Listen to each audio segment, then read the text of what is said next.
नमस्कार दोस्तों, आज मैं आपके सामने अंग्रेजी का छोटा सा कॉन्सेप्ट लेके आया हूँ, रिलेटिव प्रोनाउन का।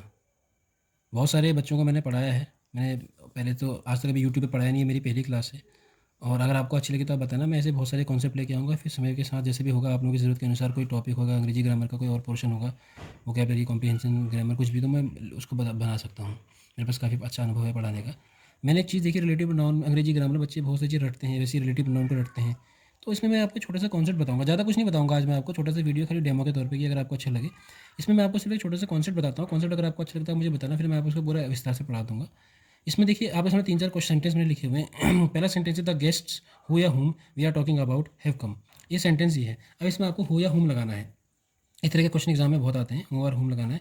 तो हम अधिकतर ग्रामर को कैसे हल करते हैं, हम इन दोनों शब्दों को पढ़ते हैं, जहाँ पर हमें फिट बैठता है तो वो हम उसको सही लगा देते हैं। तो ये जो फिट बैठाने वाला हमारा कॉन्सेप्ट होता है, ये हमारा बड़ा खतरनाक होता है। तो कभी कभी क्या होता है कि हमें को फिट बैठने से हमारा काम नहीं चलता। तो अंग्रेजी को सीखिए, रटने की जरूरत नहीं है, ना कि फिट बैठाने की जरूरत है कि अच्छा लग रहा है पढ़ने में तो सही है। द गेस्ट्स अगर हम पढ़ के देखें तो who we are talking about have come, the guests whom we are talking about have come. दोनों में दोनों ही अच्छे लग रहे हैं। शायद किसी को हुआ अच्छा लगे, किसी को हुम अच्छा लगे। अब क्या करें ऐसे में, होता है तो दोनों में से एक सही। अगर एग्जाम में ही आ जाए तो आपका बड़ा मुश्किल रहेगा, आप गारंटी के साथ इसको सही नहीं कर सकते। ठीक हो गया। दूसरी चीज़, तो अभी मैं आपको बताऊंगा इसको कैसे करना है। दूसरी चीज़, इससे पहले मैं आपको एक चीज़, अगर आप में से कुछ लोगों को ये आता है तो आप लोग इसको सॉल्व करिए, कमेंट में अपना आंसर दीजिएगा। और बाद में मैं इसको बताता हूँ कैसे करना है। तब तक मैं आपको ये बताता हूँ कॉन्सेप्ट। हु और होम, हुज, इन सब में क्या होता है कि ये होते हैं रिलेटिव प्रोनाउन। रिलेटिव प्रोनाउन क्या होता है उसको थोड़ा सा समझ लेते हैं एक बार। यहाँ पर हमने सेंटेंस लिखा, I met Ram full stop, Ram has just gone. यहाँ पर दो वाक्य, दो सेंटेंस, इन दोनों सेंटेंस में क्या है, राम राम कॉमन है, यानी कि आपका सब्जेक्ट कॉमन है।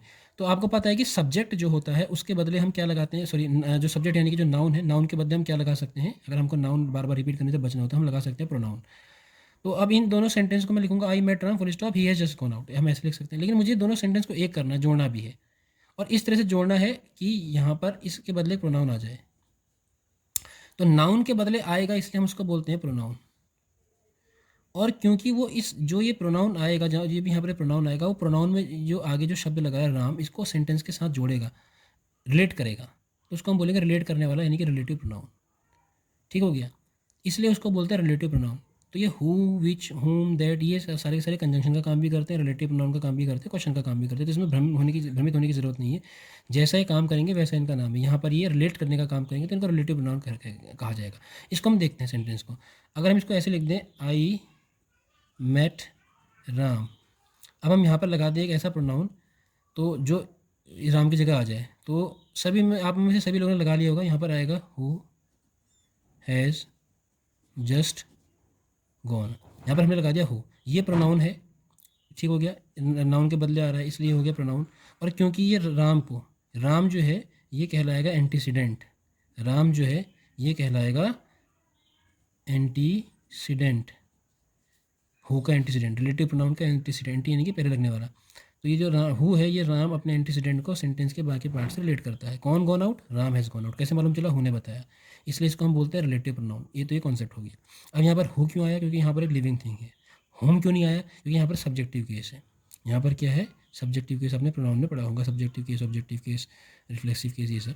तो ये हो गया नॉमिनेटिव केस, ये तो आपका सब्जेक्टिव केस हो गया। इसलिए इसका कॉन्सेप्ट हम बाद में पढ़ेंगे, जब अगर आपको सही लगेगा तो मैं आपको पूरा बता दूंगा।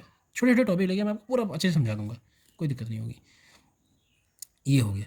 दूसरा चीज़, अभी हम इसको देखते हैं। She worked in the kitchen was like a bedroom. अब यहाँ पर क्या, किचन किचन रिपीट हो रहा है, लेकिन ये नॉन लिविंग थिंग है, तो यहाँ पर हम हु लगा नहीं सकते। तो यहाँ पर हम क्या लगा देंगे, नॉन लिविंग है क्या लगाते हैं हम, इट। या अब यहाँ पर हम इट लगा नहीं सकते क्योंकि सेंटेंस के बीच में आ रहा है। सेंटेंस के बीच में आ रहा है तो उसको लिए हम नॉन लिविंग के तौर पर प्रोनाउन इट नहीं लगाते, क्या लगाते हैं, विच लगाते हैं। ये तो अंतर है सामान्य प्रोनाउन और ये रिलेटिव प्रोनाउन में। अगर हम इस सेंटेंस को दोबारा लिखें तो हम कहते हैं she worked in the kitchen. अब यहाँ पर क्या लगाएं, that was like a bedroom या which was like a bedroom. तो हमने यहाँ पर क्या लगाया, विच लगाया।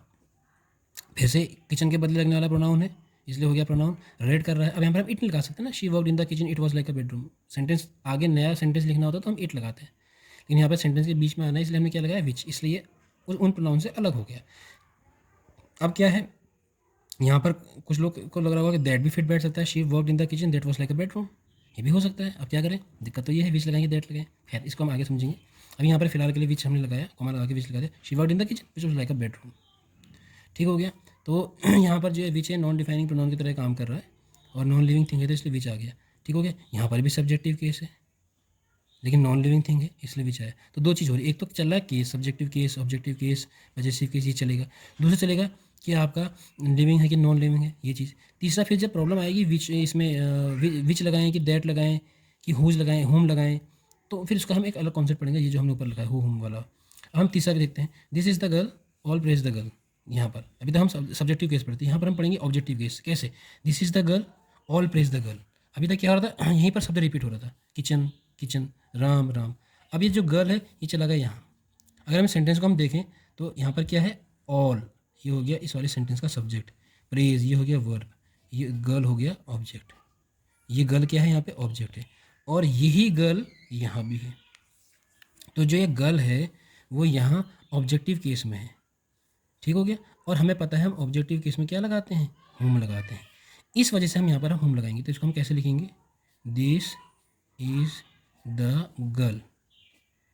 अब हमने देखा कि जो हम ये जो गर्ल है जिसके बदले हमने यहाँ पर कुछ लगाना है, ऊपर की तरह विच या हु लगाना है, ये जो गर्ल है ये यहाँ पर ऑब्जेक्ट है। अब हमको इस ऑब्जेक्ट के बदले प्रोनाउन लगाना है, तो ऑब्जेक्ट के बदले अगर हम प्रोनाउन लगाएंगे तो वो प्रोनाउन भी आपका ऑब्जेक्टिव केस में होना चाहिए। और ऑब्जेक्टिव केस क्या होता है, अभी हमने आपने पढ़ा होगा या अभी हमने बताया, होम, इसलिए यहाँ पे होम आ गया। तो होम, बाकी पूरा वही कहानी है, ऑल प्रेज। ये बहुत सरल सा सेंटेंस है, आप इसको वैसे अंदर जैसे भी कर सकते हैं, this is the girl home all praise. लेकिन होम कैसे आया, क्यों उत्पन्न हुआ, ये हमने पर समझा, यही कॉन्सेप्ट है। यहाँ फिर से एक बार देख लेते हैं, दिस इज़ द गर्ल, हमारी बात जो है आगे को गर्ल की हो रही है, ये गर्ल शब्द ही हमारा आगे चल रहा है। अब यही गर्ल यहाँ पर रिपीट हो रहा है, दिस इज़ द गर्ल, आगे की बात भी हम इस गर्ल के लिए कर रहे हैं। जो हमारे सेकंड सेंटेंस जो हमको जोड़ना है उसमें भी गर्ल आया है, लेकिन वह गर्ल कहाँ है, ऑब्जेक्ट में है। ये क्या है, एक नाउन है। नाउन के बदले क्या लगता है, प्रोनाउन। तो ये हमने क्या लगा दिया, प्रोनाउन, ये लगा दिया हमने प्रोनाउन। ये एक ऐसा प्रोनाउन है जो अपने एंटीसीडेंट को आगे वाले पार्ट से रिलेट कर रहा है, गर्ल गर्ल के बारे में बता रहा है। होम ऑल प्रेज, ये प्रेज किसके लिए आया, गर्ल के लिए, इसलिए इसको बोलते हैं रिलेट करने वाला रिलेटिव प्रोनाउन। ये चीज़ क्लियर हो गई। दूसरा, क्योंकि ये नाउन है, ये ऑब्जेक्टिव केस में है, तो भैया इसके लिए जो प्रोनाउन लगेगा वो भी तो ऑब्जेक्ट होगा ना, तो इसलिए हमने ऑब्जेक्टिव केस का होम लगा दिया।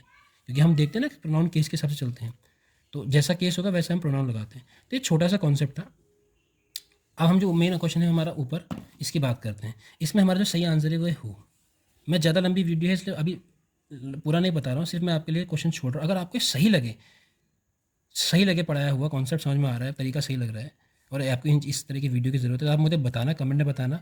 क्या कहते हैं, ज़रूरत होगी तो आप मुझे कमेंट में बताना, और फिर मैं आपको आगे समझा दूंगा। और ये क्वेश्चन भी मैं आपको समझा दूंगा, एक वीडियो में और बनाऊंगा छोटा सा, क्योंकि लंबा वीडियो हो जाता भी, तो इसलिए मैं नहीं बना रहा हूँ। मैं अगला एक छोटा सा वीडियो बना के इसको भी मैं क्लियर कर दूंगा एक दो एग्जाम्पल के साथ।